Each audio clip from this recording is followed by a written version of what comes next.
మీ పేరేంటి? మీ పేరేంటమ్మా? ఇప్పుడు భిక్షాల బాబా గారి సన్నిధిలో మీరు ఈరోజు కార్యక్రమం నిర్వహిస్తున్నారు కదా? మీ నాన్నగారు వారి పేరేంటండి? నాగేశ్వరరావు గారు. బాటా అంటే బాటా ఏజెన్సీ ఉండేది. బాటా గారి ఇంటి పేరు దారుగా. చాలా మందికి భిక్షాల బాబా గారు అంటే విన్నారు కానీ పూర్తిగా తెలియదు అసలు. నూజివీడులో కానీ మేము నాన్ లోకల్ పీపుల్ అసలు వారి వారి గురించి గొప్ప అంటే మహిమ కలిగిన వ్యక్తిగా కొంత ఆయన కొంచెం గురుతుల్యులుగా చాలా మంది భావించారని. అవునండి, అది 60వ దశకంలో అట్లా ఎక్కువ మంది ఉన్నారు. మేము వచ్చేవాళ్ళం ఈ కంపల్లో, అక్కడక్కడ ఉండే కంపల్లో ఉండేవాళ్ళం. మా తమ్ముళ్ళు ఇద్దరు భోజనం పట్టుకొచ్చి పెట్టేవారు. చిన్నప్పుడు ఆ కంప తగిలిస్తే భోజనం వద్దనేవారు. తింటారని అక్కడ పెట్టొచ్చేసేవారు. పెద్ద ఆయన ఈయన తీసుకొచ్చేవారు. ఎప్పుడు రామనామే చేసేవారు. ఆ కొండ అక్కడ బోడిగట్టు ఉంది కదా, ఆ కొండను ఇంకా అక్కడే చూస్తా ఎప్పుడు అదే ధ్యానం చేస్తూ ఉండేవారు. అక్కడ తీసుకెళ్తే అక్కడ కూర్చునేవాళ్ళం. ఎంత ఆయన చెప్పిన మాటలన్నీ వింటూ ఉండేవాళ్ళం. ఇప్పుడు ఎంత పిల్లలు చిన్న వాళ్ళం. ఇవన్నీ మామిడి తోటలు, ఇవన్నీ పాలు పోస్తే ఎత్తుకునే రోడ్లు అవుతాయి, అన్నీ పడతాయి, అన్నీ చెప్పారు. ఆఫీసులు వస్తాయి, ఆఫీసులు కాదు, నీళ్లు పోసి అన్ని పుణ్యక్షేత్రం వచ్చి నూజివీడు అని చెప్పారండి. దేవుడు సృష్టి అవుతాడు. సృష్టి అయిన రోజున ఇది ఏదో భద్రాచలం, నీది నీ శ్రీ భద్రాచలం అవుద్దని చెప్పారు. అన్ని జరిగినప్పుడు జనం నమ్ముతారు. ఆయన ఇంకా చాలా చెప్పారు. అంటే నాకంత చెప్పడం ఉండేవారు. ఇల్లు కట్టించినా పడే ఆయనకి పాట వేయించినా కూడా ఉండేవారు కదా. బయట కొండల మీద లేకపోతే చెట్ల కింద చిన్నపిల్లలు అండి. అప్పుడు బాగా ముంతాను చిన్న కొండాను ముంతా తీసుకొని వచ్చేవారు. చిన్న కొండాను అది కర్ర తీసుకొని వచ్చేవారు. వెళ్ళిపోయేవారు అంతే, తినేవారు కాదు, పెట్టేసేవారు. అది అంతే. ఆయన ఫ్లేమ్ అంటే మా బావగారు అమ్మండి. ఆయన కూడా మా సార్ ఫ్యాకల్టీ. మా బావగారేమో వచ్చి ఆయన కూడా ఇక్కడే ఉంటాడు. ఆయన చెప్పిన చాలా మంది వచ్చేవారు అండి. ఇక్కడ కూర్చొని సాయంత్రం చీకటి పడే కాకుండా వెళ్ళేవారు. ఎవరికైనా ఎంత ఉన్నా 1 సంవత్సరం 2 సంవత్సరాలు చేస్తారు కానీ 44 సంవత్సరాలు చేస్తున్నారండి. మరి ఆయన చాలా గొప్ప. ఆయన చేయించుకుంటున్నాడు అంతే. ఈ సంవత్సరం చాలా భయం వేసింది మాకు. ఎందుకంటే మీ లక్కన మామకి జరిగింది ఆపరేషన్. ఏంటా ప్రతి సంవత్సరం ఇలా చేస్తారండి ఈ కార్యక్రమం? ఏమంటారు మీరు? భిక్షాల బాబు అన్నదానం అండి. భిక్షాల బాబు అన్నదానం అంటే సమాధి రోజండి. ఏది వేప చెట్టు? సమాధి మీద వేప చెట్టు అలా రౌండ్గా అదే వచ్చింది. అది వేప చెట్టు అంటే అసలు ఎవరు వేయలేదు. వేప చెట్టు దగ్గర కూర్చునేవారు. ఆ వేప చెట్టు కూడా సమాధి అయ్యాక అదే వచ్చింది. అలాగా ఎవరు వేయలేదు. అది కూడా ఇలాగ వచ్చిందని మేము అనుకోలేదు. ఉపవాసం ఉండేవాడు. రాత్రికి భోజనం పలానప్పుడు ఇదే పని చెప్పారు కదా, సమాధవుతాను అని చెప్పారు. అలాగే సమాధి అవుతానని చెప్పారు. వీరండి అంటే మా బావ కూడా ఉండేవాడు. ఆయన మా నాన్నగారు చిన్నపిల్లలు పలానప్పుడు అవుతానని చెప్పారు. అలానే అలా ఉన్నా సరే పిల్లలు ఏదనుకున్నా కూడా స్వామికి సంబంధించి రాముల వారికి సంబంధించి కూడా వారు కొన్ని స్టేట్మెంట్స్ వాళ్ళు ఇచ్చారని అప్పట్లో పెద్దలు చెప్తుంటే విన్నాం మేము. అది పూర్తిగా తెలీదు. ఆయన అక్కడ రామాలయంలో కూడా ధ్యానం చేసేవాళ్ళని వచ్చి కూర్చుని ఇక్కడ ఇది పుణ్యక్షేత్రం వద్దనే చెప్పారు.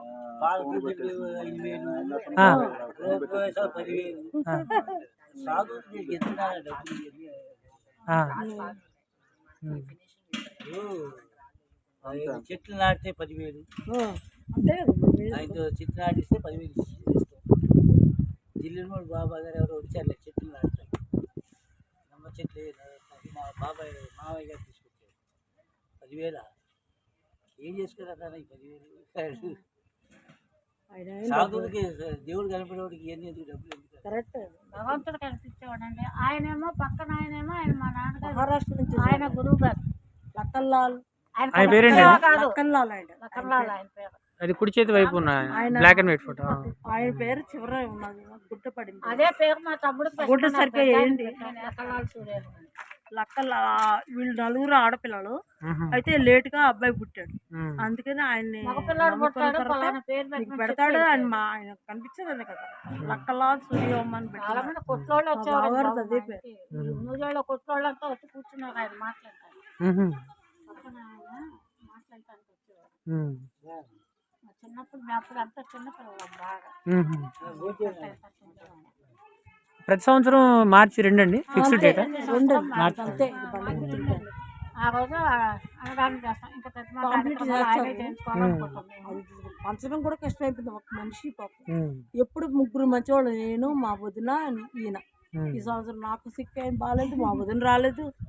పంచడం కూడా కష్టమైంది. మళ్ళీ మన ఈ అనాథ కాలనీ ఈ ప్రాంగణంలో నూజివీడులో ఈ ప్రాంతానికి చాలా మందికి తెలియదు. భిక్షాల బాబా గారు అంటే ఎవరో ఒక బాబా గారు అంటే అవధూత పరంపర చెందిన వ్యక్తి అని గుళ్ళల్లో ఆచార్యులు వారు అప్పుడప్పుడు అంటుంటే వింటూ ఉండేవాళ్ళు. నాకు కూడా అంత మాత్రమే తెలుసు. అయితే ఈ రామాలయంతో కూడా వీరికి కొంత సంబంధం ఉందని, వాళ్ళు కాస్త అక్కడికి వచ్చి ధ్యానం చేసేవాళ్ళని, ఇక్కడ కొన్ని మహిమలు వారి ద్వారా వచ్చాయని అంటుండేవాడు కదా. ఈ బాబా గారితో మీ బాల్యం నుంచి ఉన్నటువంటి కొన్ని అనుభవాలు, మీ పెద్దలు ఈ వీరిని సేవించిన విధానం చెప్పండి. నాన్నగారు అదే చిన్నోడు కదా ఓ తెమ్మ నాన్నగారు అంటే క్యారేజ్ ఇమ్మని స్కూల్లో చదువుకున్నప్పుడు తీసుకొచ్చి ఇచ్చేవాడు. క్యారేజ్ నాకెందుకు నాన్న, ఆ క్యారేజ్ నేను కాపలా కాయాలి, ఒక ఆకులో పెట్టి కట్టేయండి, మూట కట్టేయండి, ఆ మూట పెట్టండి, అక్కడ చెట్టుకి పెట్టేయండి, నేను తింటే తినేవాడు, లేకపోతే పక్కన పిల్లలకి పిల్లల పక్కన ఉండేవాడు. తోటలే అప్పుడు అది ఏదో అక్కడ ఉండే ఇల్లు, ఆ ఇళ్లలో పిల్లలకి ఇచ్చేసేవారు. కాలేజీ అలాగే ఉండేది. మీకు తెలిసి ప్రత్యక్షంగా వీరేం చెప్పారు? ఈ ప్రాంతంలో మార్పులు ఎలా డెవలప్ అవుతుంది? డెవలప్ అవుద్ది. నిధి శ్రీ భద్రాచలం అవుద్ది. పాలు భగవంతుడు వస్తే సృష్టి అవుతాడనే చెప్పాడు ఆయన. మళ్ళీ భగవంతుడు సృష్టి అవుతాడని చెప్పాడు చెప్పాడు ఆయన. అప్పుడు జనాలకి అప్పుడు నమ్మకం వస్తుంది. అప్పుడు దాకా మనం ఏం చెప్తాం, ఆయన చూసుకుంటాడు. ఆయన చెప్పిన వాటి మార్పులు అంటే మరి కాలేజీ వచ్చింది, ఇటు ఇంజనీరింగ్ ఇవన్నీ లేవండి. సివిల్ వచ్చింది, అన్ని డెవలప్ అయ్యాయి కదండి. వారు చెప్పినట్లు ఉన్నాయండి ఇవి. మరి అప్పుడు లేవు కదా అసలు లేవు. అది ముందు ఎప్పుడో చెప్తాడు. ఇది తోటే కదండి, మామిడి తోట, అది మామిడి తోటే, అంతా మామిడి తోటలే మొత్తం అన్ని. ఇదంతా మామిడి తోటలే కదా. మామిడి దానికి తోటల నుంచి మేము వచ్చేవాళ్ళం ఇక్కడికి. ఎడ్ల బండి మీద తీసుకొచ్చేవాళ్ళం మంచిది, ఇంకా నీళ్ళు లేక. బా మా బాబాయ్ గారు చేస్తేనేమో బోర్ పడి చేస్తారు. అప్పుడు పూల ఎడ్ల బండి మీద తెచ్చేవాళ్ళు. మా బాబాయ్ గారి తోట ఉంటే అక్కడ ఎడ్ల బండి జమ్ములు కట్టుకొని వచ్చేవాళ్ళు. అసలు ఇల్లే లేవండి, ఎక్కడా లేవు. ఏ ఇయర్లో అండి స్వామివారు ఇలా పరంపదించింది? సంవత్సరం 44వ సంవత్సరం. 44 సంవత్సరాలు దాన్ని బట్టి లెక్కేసుకుంటాం. 79, 78లో ఇంటర్మీడియట్. మీరు ఇంటర్మీడియట్ చదువుతారు. అంటే ఈ పుస్తకం రోజు కార్యక్రమానికి సుమారుగా ఎంతమంది భక్తులు అటెండ్ అయ్యారు? 1000 మంది పైన. నూజివీడు పరిసర ప్రాంతాల నుంచి చాలా మంది వచ్చారు. ఇంకా వచ్చేవారు. పాంప్లెట్స్ అదేం కాదమ్మా, కొందరు ఏదో పనులు ఉంటాయి కదా, ఇచ్చారు, చాలా మందికి ఇచ్చాను. మ్యాక్సిమం మొత్తం ఇచ్చారు. అదే రామాలయం 2వ భద్రాద్రి అవుతుంది ఈ ప్రాంతం అని చెప్పి ఎవరో అన్నారని అంటే ఆయన అన్నారు. వీరే చెప్పారంటే కొంచెం ఆశ్చర్యంగా అనిపించింది. భద్రాచలం అవుద్దని చెప్పారు. కొంతమంది ఇది ఎట్లా కూడా ఎక్కడికి వెళ్ళదు. పాలు పోస్తే ఎత్తుకునేంత రోడ్లు పడతాయి, మంచి రోడ్లు పడతాయి. అన్ని చెప్పారండి అప్పట్లో. ఇంకా చాలా చెప్పారు. మధుబాబు ఉండేవాడు కదా ఎక్కువ. మధుబాబు నాన్న ఉండేవారు. మేము చిన్నపిల్లలు అండి, అంత ఉండేవారు. మా నాన్నగారు ఉండేవారు ఆయన దగ్గర. మగబాబు మా నాన్నగారు నాన్న ఉండేవారు ఎక్కువ. ఆయన మాట్లాడి అడిగితే దానం ఇస్తే తీసుకునేవారు, లేకపోతే రామానుకుంటే అంతే. చిన్న కొండను ఒక కర్ర పట్టుకున్నాం అంతా అండి. చిన్న ముట్ట పట్టుకుని ఒక లుంగి లాంటిది పైకి చిన్న గోసి లాగా చిన్నది ఉండేది. స్నానం చేసేవారు కదా నాన్న, నీళ్లు పోసేవారు.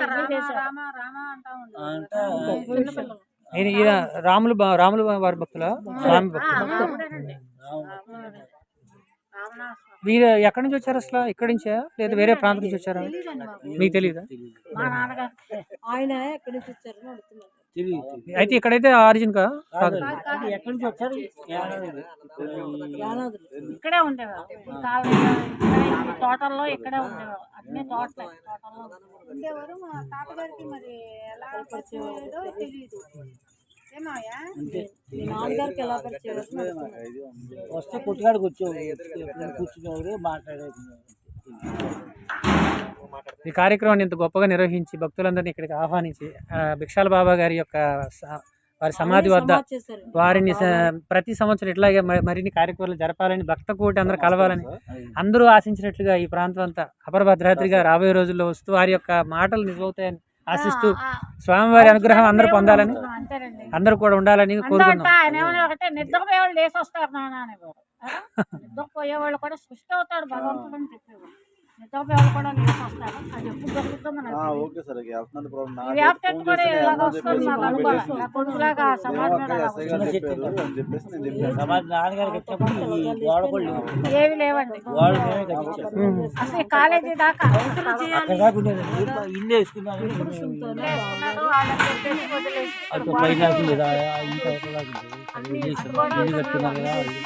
ఏంటంటే ఇల్లు వేసుకున్నా కానీ వదిలేసి నాకు గోడ కట్టించారు. ఒకసారి మీరు కూర్చోండి, మీరు కూడా రండి, మీరు మెంబర్స్ స్వామితో అసోసియేషన్ వాళ్ళుగా చిన్న ఫోటో తీసుకోండి.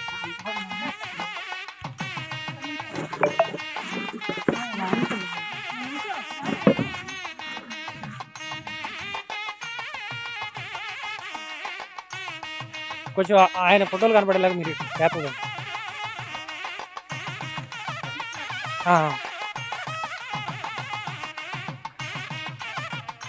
జై శ్రీరామ్.